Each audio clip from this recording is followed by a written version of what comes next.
রাহমাতুল্লাহি ওয়া বারাকাতুহু। আজকে আমাদের মোকালামার বিষয়বস্তু হলো পর্দা ও নামাজ। আসসালামু আলাইকুম। আরে বোন, তুমি আমাকে সালাম দিচ্ছ কেন? সালাম দেবো না? কি বলছো বোন? সালামের অর্থ কি জানো? হ্যাঁ জানি, সালামের অর্থ হলো আল্লাহ তোমার উপর রহমত বর্ষণ করুন, এটাই তো সালামের অর্থ।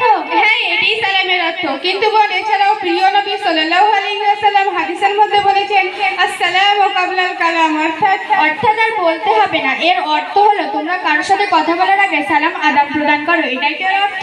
হ্যাঁ, এটাই এর অর্থ। কিন্তু বোন, তুমি এত কিছু জানার সত্ত্বেও বলছো সালাম দিলে কেন? কেন বলবো না? তুমি জানো না এখন মডার্ন যুগ, এখনকার যুগে এসব চলে না। এখন কারোর সঙ্গে দেখা হলে বলতে হয় hi, hello, good morning, good night, good evening, এইসব বলতে হয়। আচ্ছা বোন, এখন তো নামাজের সময় হয়ে গেছে, তা তুমি নামাজ পড়বে না? নামাজ পড়ে কি হবে? তুমি কি জানো না আল্লাহ পাক কোরআনের মধ্যে কি বলেছেন?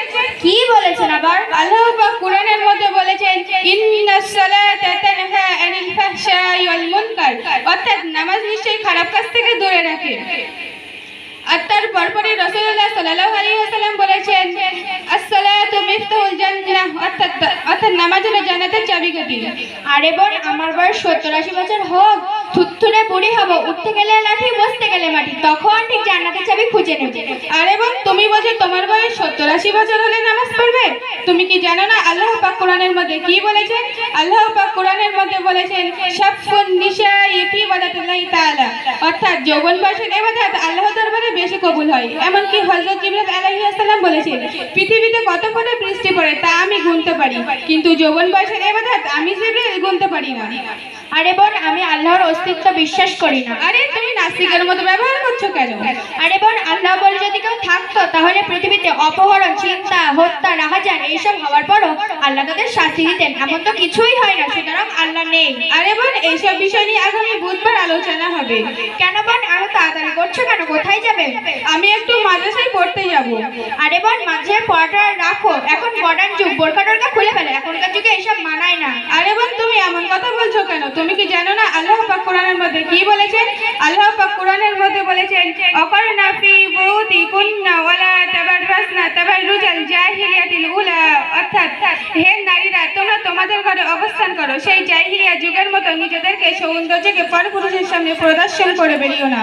আরে বোন, আমি আগেই বলেছি আমি আল্লাহর অস্তিত্ব বিশ্বাস করি না। আরে বোন, আমি তোমার আগেই বলেছি যে এইসব বিষয় নিয়ে আগামী বুধবার আলোচনা হবে। ঠিক আছে, কখন দেখা হবে? সকাল 9টার সময়। ওকে, গুড বাই। Good bye.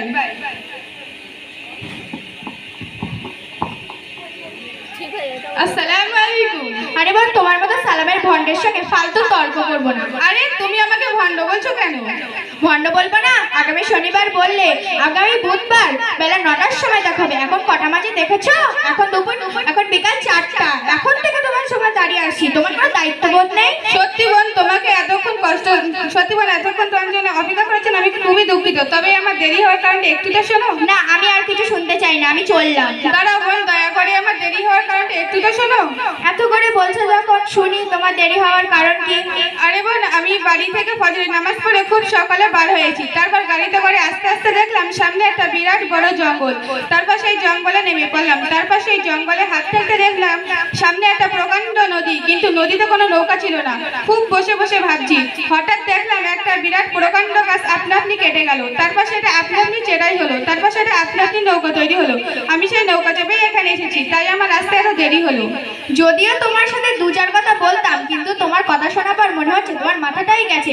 বিনা মেশিনে গাছ কাটলো, বিনা মেশিনে চেরাই হলো, বিনা মেশিনে নৌকা তৈরি হলো, এসব কি সম্ভব? মনে হয় তোমার মাথাটাই গেছে। না বোন, আমার মাথাটা ঠিকই আছে। এবার বলো তো, যদি বিনা অস্ত্রে গাছ না কাটে, যদি বিনা মেশিনে গাছ চেরাই না হয়, আর যদি বিনা মিস্ত্রিতে নৌকা তৈরি না হয়, তাহলে এই আকাশ, পাহাড়, পর্বত, সমুদ্র, মহাসমুদ্র কে সৃষ্টি করেছে? আর এর কারিগর ভাই কে?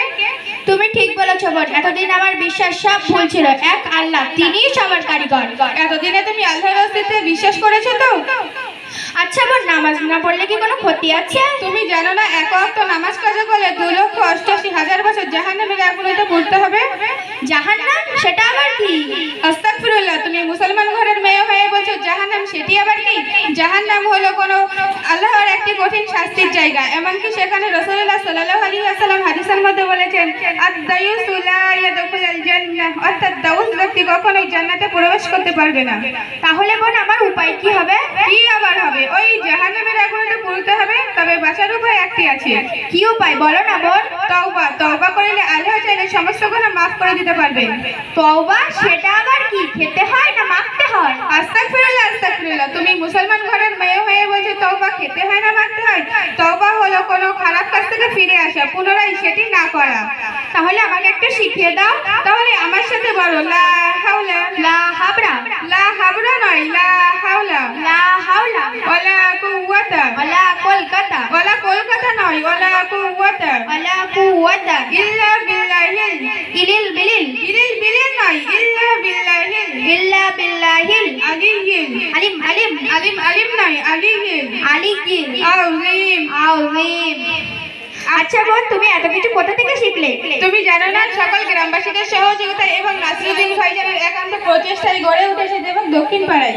দেবক দক্ষিণ পাড়ার সিদ্দিকিয়া আমিনিয়া কোরআনিয়া মাদ্রাসা। আমি সেখান থেকে শিখেছি। আচ্ছা, সেখানে কি আমায় ভর্তি নেবে? হ্যাঁ, অবশ্যই। তুমি কালই আমার সাথে আমাদের মাদ্রাসায় যাবে। আমি আমাদের শিক্ষক নাসিরুদ্দিন ভাইজানের সাথে সাক্ষাৎ করে আমি ভর্তি করিয়ে দেবো।